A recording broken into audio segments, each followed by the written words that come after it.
ሰላም እንዴት ናችሁ? ውድ የምኩኤል ቤተሰቦች እንዴት ናችሁ? ደህና ናችሁ? እግዚአብሔር ይመስገን እኔ ሰላም ነኝ። እንዴት ነው? ትዳር ለመያዝ ስላሰብኩኝ እስኪ እቃ ምናምን መገዛዛት መመራረጥ ጀምሬያለሁ ማለት ነው። እስኪ እንድታገዙኝ ማለት ነው። ዋው ሲያምር አይን አዋጅ ሆነብኝ። ታዲያ ቆይ ማንኛውን ልግዛ? ማንኛውን ልተውን? ደግሞ ለጀማሪስ ማንኛውን መገዛት ያለበት ብላችሁ ታስባላችሁ? ወጡ ሳይወጠወጥ ትላለች እናቴ። እንግዲህ እንደ እግዚአብሔር ፍቃድ በሰላም ሀገራችን እንገባ በዚህ መልኩ ለመስራት ለመግዛት አስቤያለሁ ማለት ነው። የተለያዩ እቃዎችን ኦንላይን ለመጥለብ አስቤያለሁ ማለት ነው። እና እስኪ አማርጡኝ ማለት ነው። እና ደግሞ አንድ ሰው ምን ምን እንትን ማለት አለበት ብላችሁ ታስባላችሁ? ምን ምን ማሟላት አለበት ብላችሁ ታስባላችሁ? በዋናነት ምን ምን ነው እንደ ጀማሪ ያው ትዳር ቢሆን እንደ ጀማሪ ምን ምን ነው በዋናነት መሟላት ያለበት ብላችሁ ታስባላችሁ? ዋው የሚያምር ብረት ድስት ናቸው ማለት ነው። ዋው ብያለሁ።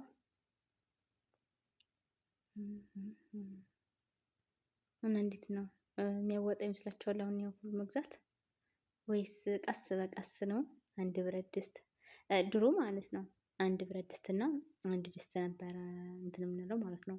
አንዱ ለጦም ይሆናል፣ አንዱ ደግሞ ለፍስክ ይሆናል ማለት ነው። ከዛ በመቀጠል ደግሞ ለእንትን የሚሆንበትም አጋጣሚ አለ። ቶሎ በሚያስፈልግበት ጊዜና ደግሞ ቀስ ብሎ በሚያስፈልግበት ጊዜ ማለት ነው። እንደየሁኔታው እንትን ይባላል ማለት ነው። የሚያማምር ሶፋ ናቸው ማለት ነው። ግን እኔ እንጃ ሁሉ አማረሽን ገበያ ታውጧት ነው የሚባል ተረት አለ። እኔ በቃ እንድሳይ ማለት ነው ሁሉ ነገር አይን አዋጅ ይሆንብኛል ማለት ነው። በቃ ይሄኛው ይሆን ይሄኛው ይሆን ይሄኛው ይሆን እላለሁና የእናንተ የእንትን ምርጫችሁ እንዴት ነው? ምን ይመስላችኋል? አሁን ነኝ ደግሞ እንግዳ ሲመጣ ምናምን ወይኔ ታየኝ ከአንደኛው ጓደኛዬ ጋር ማለት ነው። በደንብ ወይ ቡና ወይ ሻይ አፈላና ማለት ነው እንጋብዛትና ሰው ስናማ ማለት ታየኝ። ማን ያውቃል የተገባውን ባል ሊሆን ይችላል ማለት ነው። እና እንዴት ነው አያማምሩም? ደስ አይሉም? በእውነት ምርጥ ምርጥ ናቸው ማለት ነው። አሁን ለመጥለብ አስቤያለሁ። ወይስ ከሳውዲ ወደ ኢትዮጵያ ይዤ ልግባ ወይስ ከዛ ከኢትዮጵያ ልግዛ እያልኩ ነው ማለት ነው። ግራ ገብቶኛል በእውነት። እስኪ ምክራችሁን ለግሱኝ ማለት ነው። ምን ባደርግ ይሻለኛል ብላችሁ ታስባላችሁ?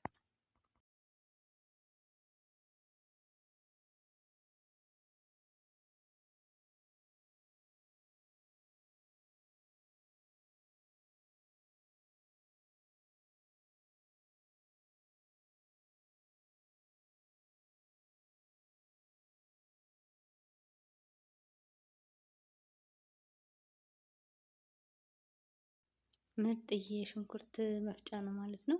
ወይኔ እኔ ግን እንደው ማለት ነው በእጅ እንደ ድሮ ወይኔ ግን እኮ ብዙ ነገር ተቀየረ በነገራችን ላይ አይደለም። ድሮ ሲጀመር እኔ አያቴ ሲጀመር እንጀራ በማዞሪያ ነው ምንድነው የሚባለው? በዛ እንትን ማለት አትችልም። በእጇ ነው የምታሰፋው ነበረ ማለት ነው። እስከማውቀው ድረስ ነው። እኔም እንትን ስል እሷም እንትን ማለት ተወች እንጂ ማለት ነው። እንትን እኮ አታውቅበትም ነበረ እና ሽንኩርት ምናምን በቃ ሽንኩርት መቁረጥማ ምን ሽንኩርት መክተፍማ ምን እንትን ነው። እና እንደዛ ነበረ ማለት ነው። በእውነት በጣም የሚያማምሩ በጣም ደስ የሚሉ ናቸው።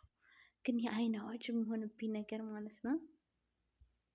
የቡና እንትን ያን ያህል የለኝም። ግን በቃ ቤቴ በስኒ በተለያዩ በቃ እቃዎች ላይ ሴት ልጅ እቃ ነው በእውነት እቃን የሚያህል ነገር የለውም። እና እንዴት ነው ምን ትላላችሁ? ምን ታስባላችሁ?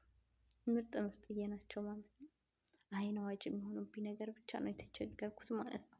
እና ድሮ እንጀራ በእንትን ነበር የሚጋገረው። አሁን ከምጣድ ወደ ኤሌክትሪክ መካከል ላይ ደግሞ ላቀች የምትባል ምጣድ አለች። በቃ የተለያየ እንትን አለ። በጣም ደስ ይላል ማለት ነው።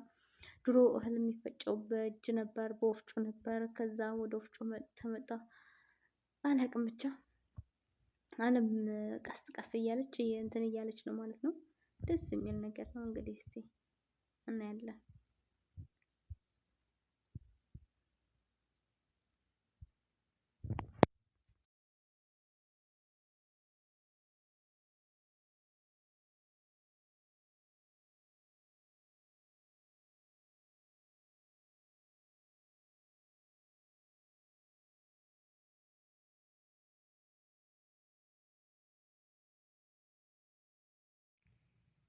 ሌላው ደግሞ ልጠይቃችሁ የምፈልገው ማለት ነው የሆነ ግን ሙሉ የቤት ዕቃ ለማውጣት እንዴ ፈጣሪ ሆይ በጣም ውድ ውድ ነው ማለት ነው። ስንት ነው የሚፈጀው?